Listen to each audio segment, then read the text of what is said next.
وہ چیز کہ جسے ائمہ معصومین علیہم السلام بہت خوشی اور راحت کی چیز قرار دیتے تھے، بہت راحت اور خوشی کی چیز قرار دیتے تھے، تو ہم کیوں نہ اس کو وہی چیز سمجھیں کہ جو ائمہ معصومین علیہم السلام نے قرار دی۔ ایمان اور عمل صالح کے ساتھ یقیناً موت ایک بہترین تحفہ ہے اور ایک بہت ہی راحت پہنچانے والی چیز ہے۔ لوگ آئے امام کے پاس اور فرماتے ہیں کہ مولا کوفے میں آپ کے ایک صحابی مفضل ابن عمر، کہ وہی مفضل ہے جن کی توحید مفضل والی روایت بہت مشہور، کہا کہ مفضل کوفے میں شدید ترین بیمار ہیں، مولا آپ دعا کریں کہ پروردگار عالم مفضل کو صحت کاملہ و عاجلہ نصیب فرمائے۔ امام نے ایک عجیب جملہ کہا کہ مفضل کو اب دعائے صحت کی کوئی ضرورت نہیں، مفضل راحت پا چکا۔ اس کے 3 روز بعد جب کوفے سے کچھ لوگ آئے تو انہوں نے وہی بات آ کر بتائی کہ مفضل کا فلاں وقت میں فلاں تاریخ کو انتقال ہو گیا تھا۔ امام نے دعائے صحت کے جواب میں یہ بات فرمائی تھی کہ مفضل راحت پا چکے، وہ آرام و سکون کی جگہ پر پہنچ گئے، اب ان کو دعائے صحت کی ضرورت نہیں۔ اس سے آپ اندازہ لگائیے کہ کیا وہ وہی چیز نہیں ہے کہ جس کو ہم اتنے دن سے پیش کرتے آ رہے ہیں آپ کے سامنے؟ بس شرط وہی ہے کہ ایمان اور عمل صالح انسان اپنے ساتھ رکھے اور مسلسل توبہ و استغفار سے کام لیتا رہے، تو انشاءاللہ پھر موت اس کے لیے بہت راحت والی چیز ہی ثابت ہوگی۔ عبداللہ ابن یحییٰ ایک اور امام کے صحابی، حج کے موقع پر 7ویں امام موسیٰ کاظم علیہ السلام کی خدمت میں آتے ہیں۔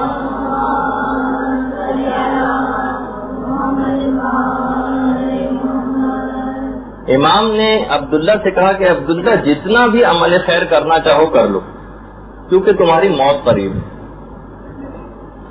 عبداللہ ابن یحییٰ رونے لگی۔ امام نے کہا کہ عبداللہ کیوں رو رہے؟ کہا کہ مولا آپ نے مجھے میری موت کی جو خبر سنائی، کہا اچھا تو خوشخبری بھی سن لو، تم ہمارے شیعوں میں سے ہو اور خیر پر ہو۔ یعنی اصل بڑی بات یہ نہیں ہے، مثلا عبداللہ یہ بھی کہہ سکتے تھے کہ مولا پھر مجھے طول عمر اور درازی عمر یہ سب آپ میرے لیے اس کی بات کریں، اس کی کوشش کریں، یا پروردگار سے میرے لیے سفارش کریں کہ مجھے موت نہ آئے۔ نہیں، موت تو آنی تھی۔ عبداللہ ابن یحییٰ کو امام نے خوشخبری سنائی کہ اصل چیز یہ ہے کہ تم ہمارے شیعوں میں سے رہو اور تم خیر پر ہو۔ اس کا معنی یہ ہوئے کہ بہرحال امام کو کوئی بھی بے عمل شیعہ قبول نہیں، امام کو بے عمل شیعہ قبول نہیں۔ ابو حمزہ امام کے ایک صحابی تھے، ابو حمزہ کے متعلق ایک دفعہ امام نے لوگوں سے پوچھا کہ مولا، امام نے پوچھا کہ بتاؤ کہ ابو حمزہ کا آج کل کیا حال ہے؟ لوگوں نے کہا کہ مولا وہ تو بالکل صحت مند ہے۔ امام نے فرمایا کہ ابو حمزہ کو میرا سلام کہنا اور کہنا فلاں تاریخ تک وہ مرنے کی تیاری کر لے۔ لوگوں نے کہا کہ مولا وہ تو بہت محبت کرنے والے انسان ہیں اور وہ آپ کے شیعوں میں سے بھی ہیں۔ امام نے فرمایا وہ ٹھیک ہے، مگر ہمارے پاس ابو حمزہ کے لیے کوئی خیر نہیں۔ اب آپ اس کو جملوں کو سوچتے جائیے کہ امام فرما رہے ہمارے پاس ابو حمزہ کے لیے کوئی خیر نہیں۔ راوی نے کہا مولا وہ آپ کا شیعہ ہے؟ فرمایا ہاں، بشرطے وہ اللہ سے ڈرتا ہو اور گناہوں سے بچتا ہو۔ اگر ایسا ہے تو وہ ہمارے ساتھ ہمارے درجے میں ہوگا۔ امام نے اس کے اندر بھی عمل صالح کی اور گناہوں سے بچنے کی ایک شرط لگائی، یعنی امام کو بے عمل شیعہ ہرگز بھی قبول نہیں ہوگا۔ اور اس کے بعد راوی کہتا ہے کہ جو امام نے وقت اور تاریخ بتائی تھی اسی میں ابو حمزہ کا انتقال ہو گیا۔ تب آپ نے دیکھا کہ بہرحال اس کے اندر کامیابی اگر حاصل کرنی ہے تو وہ بغیر عمل کے حاصل نہیں ہو سکتی۔ مجھے جملہ مشہور ہے نا، the only place where success comes before work is in a dictionary، اگر انگلش کا ایک محاورہ کہ وہ واحد جگہ کے جہاں پر سکسیس، کامیابی کسی کام سے پہلے آ جاتی ہے وہ فقط ڈکشنری۔ سکسیس ایس سے آتا ہے, ورک ڈبلو سے آتا ہے. یہ صرف ڈکشنری کے اندر ہی ملتا ہے کہ کسی کو بغیر کچھ کیے کامیابی مل گئی. اس کے علاوہ یہ چیز ایگزسٹ نہیں کرتی. یہی چیز ہمارے دین کے اندر بھی جاری و ساری ہوتی. کوئی بھی شخص اس بات کا اگر دعویٰ کرے کہ وہ فقط صرف اور صرف اپنے عقائد ہی کے اوپر نجات پا جائے گا اور بس اچھے عقائد رکھیں گے اور عمل سے اس کا دور کا واسطہ نہیں ہو رہا ہے, تو اس کے ساتھ وہ تمام مشکلات اور پریشانیاں مرنے کے بعد شروع ہو جائیں گی, جس کا ہم اکثر اپنی گفتگو میں تذکرہ کرتے بھی رہتے ہیں. اور اس کے بعد جب قبر کا مرحلہ شروع ہوگا اس وقت اس کا تذکرہ اور آئے گا. اچھا, اب بہرحال اتنی ضرور بات ہے, وہ جو ہم نے پچھلی دفعہ 2-3 اقسام لوگوں کی بتائی تھی موت کے حوالے سے, کہ موت کو ناپسند کرنا. بہرحال عبادت کے لیے موت کو ناپسند کرنا, اعمال خیر کو زیادہ سے زیادہ انجام دینے کے لیے موت کو ناپسند کرنا, یہ تو کوئی مذموم بات نہیں ہے اور ممدوح قابل تعریف ہو سکتی. بہت سے انبیاء علیہم السلام نے بھی موت کو ناپسند کیا تھا. حضرت ابراہیم کے پاس ملک الموت اکثر آیا تھا اور اس کے بعد آ کر ملک الموت واپس چلا گیا.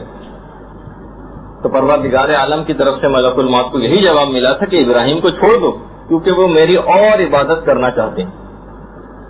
ایک دفعہ پھر روایات میں ملتا ہے, باقاعدہ علل الشرائع کے اندر جو روایت ہے شیخ صدوق نے لکھی ہے کہ ایک دفعہ حضرت ابراہیم نے ایک بوڑھے شخص کو جو بہت زیادہ بوڑھا ہو گیا تھا کھانا کھاتے دیکھ لیا, کہ وہ کھانا اٹھا کے اپنا لقمہ منہ میں لے کر جاتا ہے اور کبھی لقمہ ادھر نکل جاتا ہے کبھی ادھر نکل جاتا ہے اور منہ تک بھی نہیں پہنچ پاتا.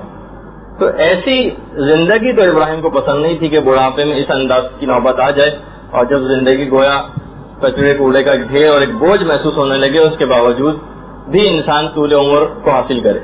پھر اس کے بعد ابراہیم نے پروردگار عالم سے دعا کی, پروردگار مجھے اب اس زیادہ عمر کی کوئی ضرورت نہیں ہے, تو نے جو مناسب عمر میرے لیے سوچی ہوئی ہے بس اس کے اندر اندر ہی مجھ کو موت دے دی. اسی طریقے سے ہمارے چھٹے امام جعفر صادق علیہ الصلوۃ والسلام بھی فرماتے ہیں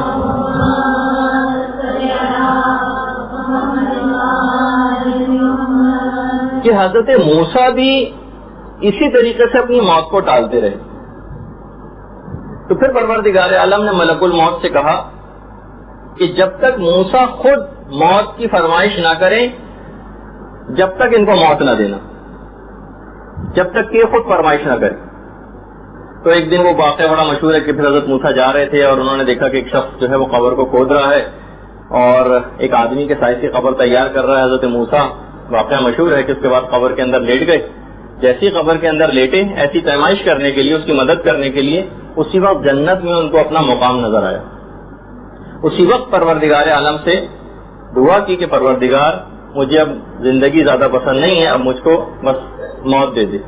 اسی وقت ملک الموت نے ان کی روح کو قبض کر لیا اور اسی قبر کے اندر جو ایک آدمی قبر کھود رہا تھا کسی کے لیے, اسی قبر کے اندر حضرت موسیٰ دفن ہوئے.